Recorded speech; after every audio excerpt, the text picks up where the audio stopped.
Kemudian data penjualan, ada data customer, data biaya, dan lain-lainnya. Nah, untuk tools bagaimana mengolah data konvensional, ini menggunakan R yang tidak asing lagi ya untuk pengolahan data. R ini adalah satu bahasa pemrograman yang memang diciptakan untuk statistik begitu. Kemudian Python ya, Python juga untuk termasuk programming language, bahasa pemrograman. Kita bisa membuat suatu machine learning di Python ya. Kemudian SQL atau SQL ya, ini merupakan data base ya untuk pengolahannya. Kemudian Excel itu mungkin kita sudah sangat familiar, yang biasa kita gunakan dan sangat mudah ya, termasuk untuk Excel ini ya. Kemudian SPSS ya, SPSS juga mungkin familiar, terutama dulu waktu mahasiswa mungkin ya, menggunakan ini hanya drag dan kemudian kita akan mendapatkan hasil dari data yang kita regress, kurang lebih begitu ya. Nah, apa perbedaannya dengan big data yang ada di sebelah kanan saya ini? Big data itu seperti namanya besar sekali gitu ya. Big data ini mungkin kalau kita lihat dari data konvensional yang mungkin ada ribuan atau puluhan ribu, itu belum big data sebetulnya. Big data itu datanya sangat besar. Contohnya adalah data sosial media seperti Facebook begitu.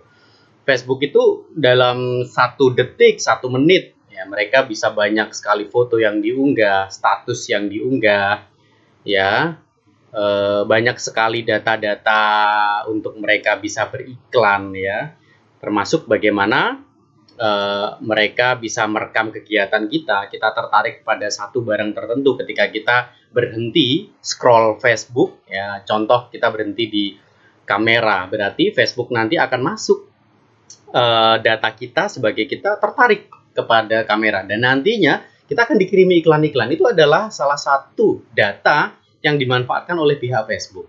Twitter ya, YouTube, dalam 1 menit banyak sekali yang upload, bukan hanya puluhan ya, ratusan bahkan ribuan ya tiap menit yang diupload, dan juga mungkin kapasitasnya bisa gigabyte ya, besar sekali ya. Ini yang namanya big data. Kemudian data stok saham contohnya, dan ini nih satu kata kunci adalah real time. Real time ini yang membuat data begitu besar karena dia dalam 1 detik ya itu bisa mengumpulkan data dari berbagai macam banyak sumber. Itulah kenapa data real time itu begitu besar, dan pengolahannya memang kita harus menggunakan yang namanya AI, Artificial Intelligence ya. Kita harus menggunakan machine learning itu sehingga data itu diolah secara automatically.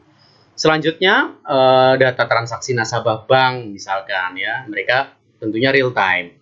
Kemudian ada satu lagi yang membedakan antara data konvensional dan data big data, yaitu kalau ini saya boleh bilang 4V ya.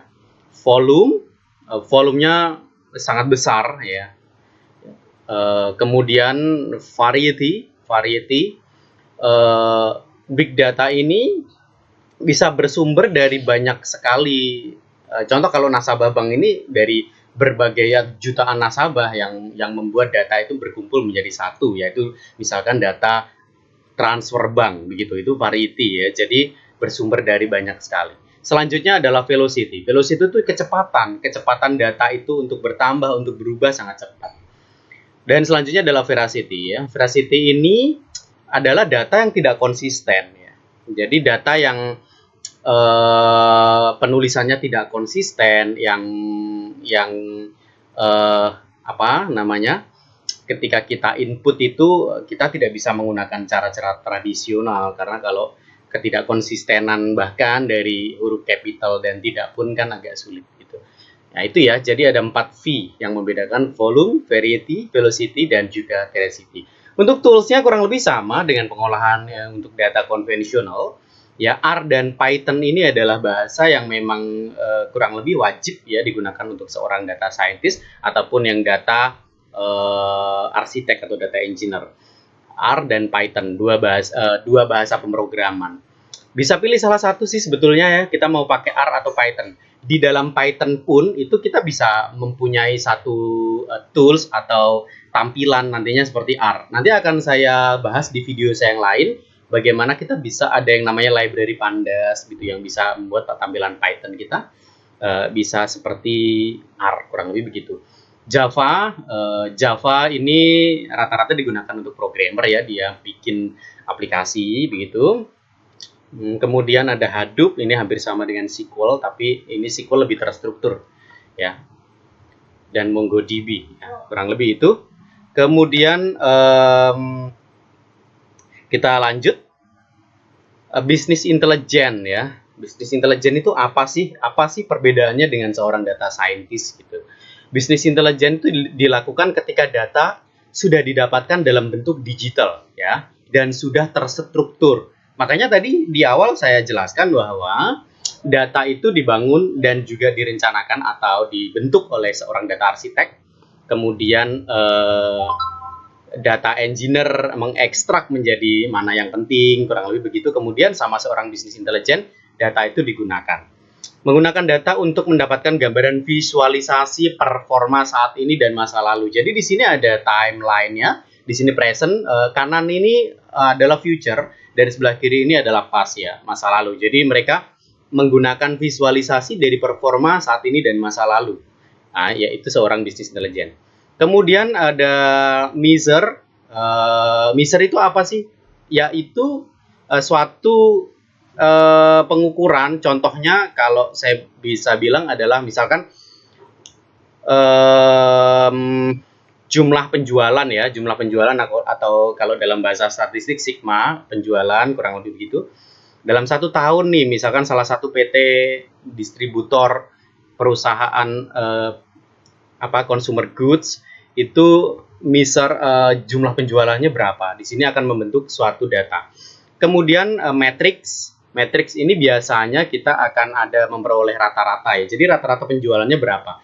Ini kalau saya dulu bekerja di perusahaan distributor, biasanya kita pakai ada AP3M atau AP6M ya, average per 3 months atau average per 6 months ya. Rata-rata dalam 3 bulan atau juga rata-rata dalam 6 bulan. Dan yang lebih spesifik lagi ada KPI, Key Performance Indicator. Dalam KPI ini mereka spesifik sekali, ada parameter yang memang digunakan oleh manajemen ya. Misalkan dalam KPI sebuah perusahaan penjualan ke segmentasi pasar wholesaler atau modern trade dalam tahun ini tumbuhnya berapa persen dari tahun lalu dan berapa nilainya, itu adalah KPI yang memang sudah ditetapkan oleh perusahaan yang merupakan indikator dari kesuksesan. Ini lebih spesifik lagi ya, ini data-data yang digunakan oleh seorang business intelligence. Kemudian untuk outputnya dari business intelligence itu ya ada report, kemudian visual. Visual itu biasanya dalam bentuk dashboard ya. Jadi dari reportnya itu kemudian dia olah menjadi data visualization dalam satu dashboard yang itu bisa diceritakan begitu kepada manajemen. Ya, kemudian ada KPI. KPI-nya berapa sih gitu ya, berapa persen. Nah, itu termasuk dalam output seorang business intelligence. Profesi dalam business intelligence ini ya ada business intelligence analyst. Business intelligence analyst biasanya dedicate. Nah, kalau ada business intelligence consultant itu rata-rata dia freelance ya atau consultant. Itu kalau sebuah perusahaan mungkin belum memiliki business intelligence analyst yang sudah dedicate, mereka bisa pakai business intelligence consultant.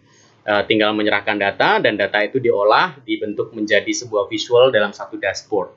Selanjutnya BI developer, business intelligence developer, ini saya bisa katakan lebih advance lagi karena memang di business intelligence developer ini saya bisa katakan seniornya business analis ya, dia juga bisa membuat satu aplikasi dalam machine learning sehingga data-data itu bisa diolah oleh business intelligence developer lebih cepat.